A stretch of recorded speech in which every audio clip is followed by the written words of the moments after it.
Dodgy Building Certifiers. Let's have a look. Good evening everyone, Florian Heise here and welcome to another episode of Heise Says. I have my stein of coffee and I thought we would look at an article tonight about Dodgy Building Certifiers.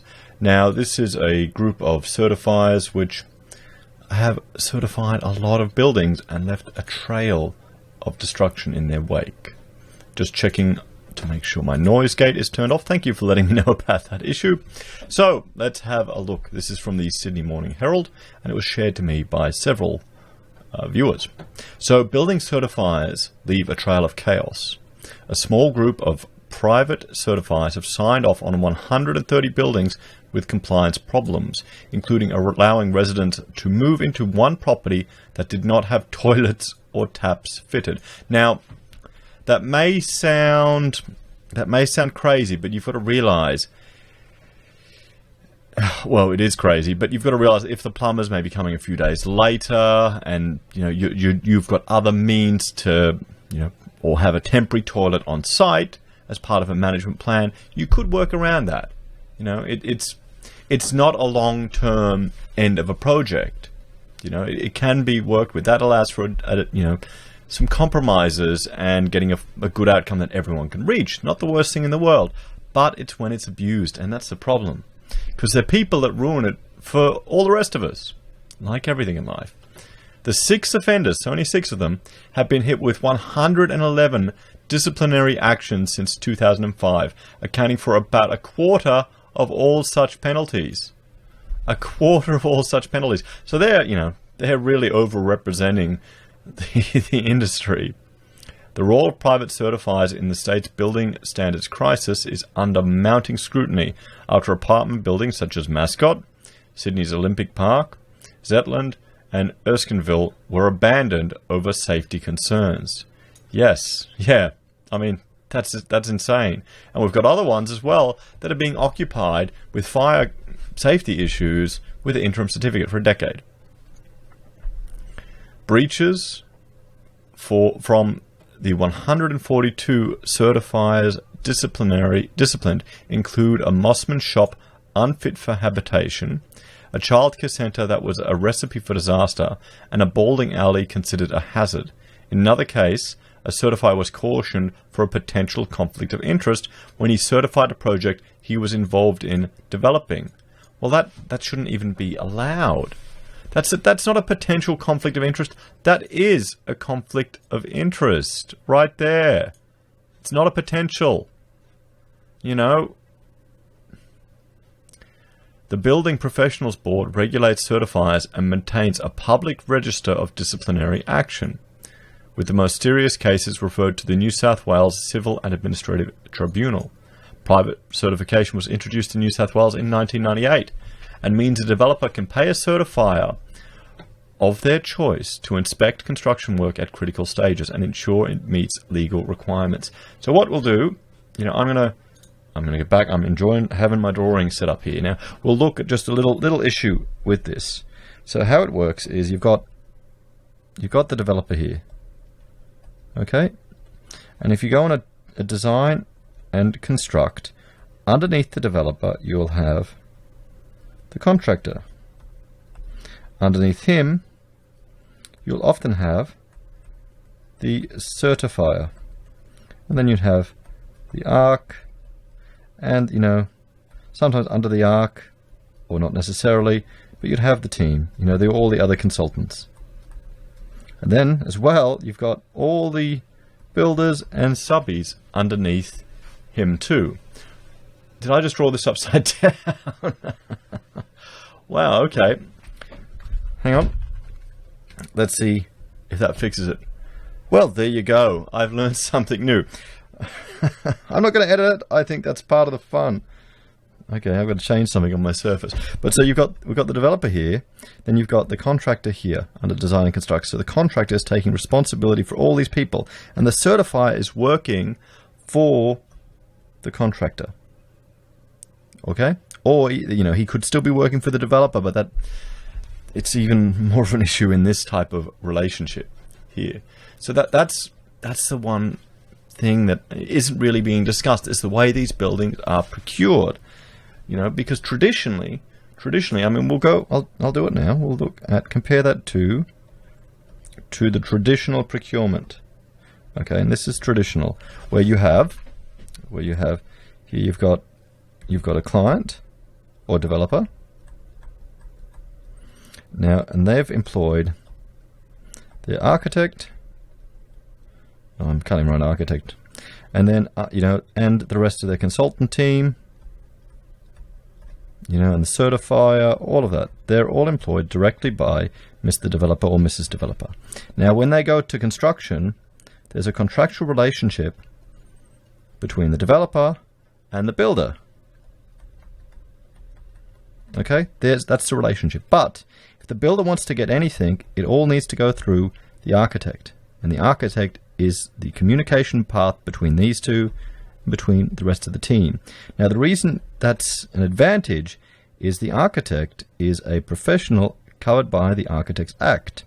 So you have to act impartial. You can't favor him too much. You can't favor him too much. Okay, sometimes say every month, builder will send you a request for payment.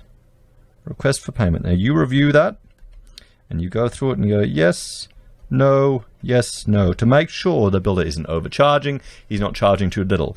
The worst thing you want is more money coming out of your client to the builder, so they're paid for, this much of the project, but then you find out when the builder goes bust, they've been siphoning that money off and they've only actually done,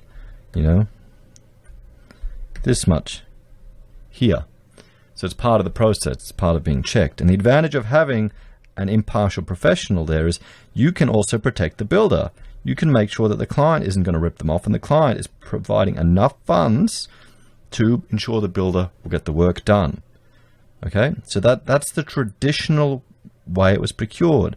There's more paperwork, more back and forth, more rigmarole, but it had some certainties because the architect had authority, the certifier had authority. You weren't in this relationship here where you had the risk of pissing off the person you were working for, who would give you your additional projects.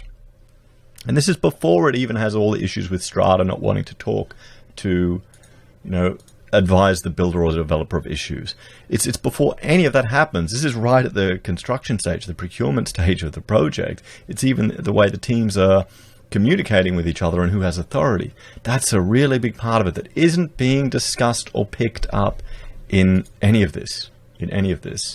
You talk to anyone in the profession, and sometimes D&C can be fantastic. It can work really well depending on the projects, but I really question its appropriateness for habitable buildings, for buildings where people need to habitate. It's too much of a risk, I think, at the moment.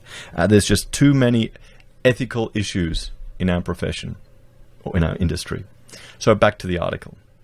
So I read this private certification was introduced in New South Wales in 98, and yep, so we've had a look at that.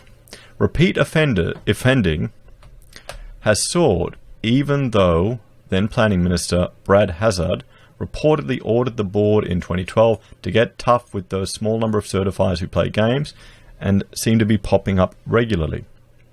The board has handed out stiffer financial penalties since then, but the number of certifiers having their accreditation cancelled has only jumped since February, 2 months after cracking forced the evacuation of the Opal Towers. So you know what it is. They're taking care of their mates. Perhaps. South Coast certifier Glenn Fitzgibbon was rebuked 29 times in 11 years before his accreditation was cancelled in June. The breaches included the bowling alley hazard, a light industrial site not suitable for occupation, certifying building works in breach of conditions of his license, and a house that contained substantial defects.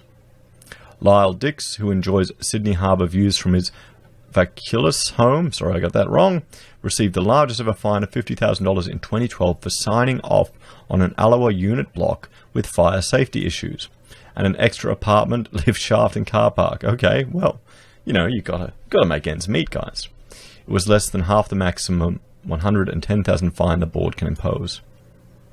A year earlier, Mr. Dix was temporarily suspended from allowing occupation for allowing occupation of a mascot building deemed a hazard to the health and safety of occupants, where toilet pans, hand basins, and bathroom taps had not been installed. Okay, so that's more of an issue than I thought. Not, it's coming in a week. Oh boy. He had been remanded, cautioned, or fined over 14 other properties, including Drayton's Winery in Pocklebin, where he failed to forward copies of critical stage inspections to the council. It looks like he doesn't want to do his job. Maybe it's time to change careers. Mr. Dix and Mr. Fitzgibbons did not respond to the Herald requests for comment. The board issued a $5,000 fine for construction on contaminated land at Alexandria and a $3,000 fine to a certifier who put misleading information in a statutory declaration. The Owners Corporation Network, the peak body for apartment owners, said the repeat offending was further evidence of deep systematic problems in the industry. It is systematic of a government that has forgotten how to regulate, Chairman Phil Gall said. The Building Professionals Board was overseen by the Planning Minister in 2016 when it became the responsibility of the Minister for Better Regulation. 3 years later, we still have serious problems, Mr. Gall said. How did the ministers involved not know this reform wasn't working? Well, they probably have no experience in the industry at all, or very little. Or they're just getting informed of this stuff from civil servants. I mean, come on. What's the bureaucracy like? The state government announced a new plan on December 30 last year to complement the new passed Building and Development Certificates Act, Certifiers Act 2018. It included harsher penalties for certifiers who are corrupt or who negligently sign off on a building that is unsafe or structurally unsound. The draft plan will be the subject of public consultation in coming months. Minister for Better Regulation and Innovation, Kevin Anderson, did not directly answer the Herald's questions about serial offending by certifiers and instances where hazardous buildings were deemed fit for occupation, but he stressed the industry was undergoing major reform to improve the transparency and accountability and quality. With the appointment of David Chandler, OAM, as the first ever New South Wales Building Commissioner, we are now moving into the next phase of the reform process. Wow, they don't go quick, do they? They don't go quick. The Association of Accredited Certifiers represents building certifiers across New South Wales. Chief Executive Jill Brookfield agreed the Building Professionals Board needed to urgently improve its auditing investigation processes to ensure anyone doing the wrong thing is found and tossed out. The board has an audit program to provide an independent check of the work of accredited certifiers. However, documents sought under Freedom of Information by the Association of Accredited Certifiers show no audits were performed by the Building Professionals Board in either 2015-16 or 2016-17. Last financial year, 13 audits were begun. So, I mean, this is in line with the Sherweir-Gould report, where these authorities are doing very little checking. Very little checking. They're just completely relying on the self-regulation. While certifiers carry out inspections, they are not responsible for supervising work throughout construction and are entitled to rely on documentation from other building professionals. Yes. So that's the tough part about this. The certifier has to depend on the information provided to them. And, if the information provided to them, maybe toilets were put in there and taken all out afterwards. I doubt it, but you never know. You never know. If that had happened, the certifier would have had photographic records and should have argued it. But you get my point. There can still be dodginess happening that the certifier may not be aware of because they're not on site every day. It is critical that every practitioner takes responsibility and accountability for the work or services they have done, Ms. Brookfield said. AAC is calling for the accreditation of all persons involved in the design and construction process, which was the original intent of the legislation, however never enacted by government. Well, that's not going to solve all the problems because a lot of these people on these buildings who've worked on it have been are registered in other states. And I've got a follow-up video I'll be doing after this about dodgy architects as well that are registered. So, yeah, it's not the answer that everyone thinks. It's coming back to the procurement relationships, guys. That's the issue. There's some fundamental issues in the way we're procuring these habitable buildings that lead to potential conflicts of interests and corner cutting and lack of, no matter how well these guys are audited, if they're working for the builder, their authority to shut down the site or to stop the process is severely compromised. Severely compromised. 16 certifiers have had their accreditation cancelled since 2005, with a third of those actions taken since February. The longest period an accreditation has been cancelled is 5 years. One certifier, Peter Boyce, has been allowed to continue to practice by the Civil and Administrative Tribunal while he challenges the cancellation of his accreditation. The tribunal took into account the effect on his employees and clients in its decision. The Building Professionals Board said Mr. Boyce should not be able to continue working on his firm's 2,199 active files because the case against him was strong and it involves issues to public safety. Mr. Boyce did not respond to a request for comment. I need my coffee, guys. So what do you think? What do you think? And this is another one by Carrie Fellner and Neil Gladstone. Good work, guys. So, there's some issues. I think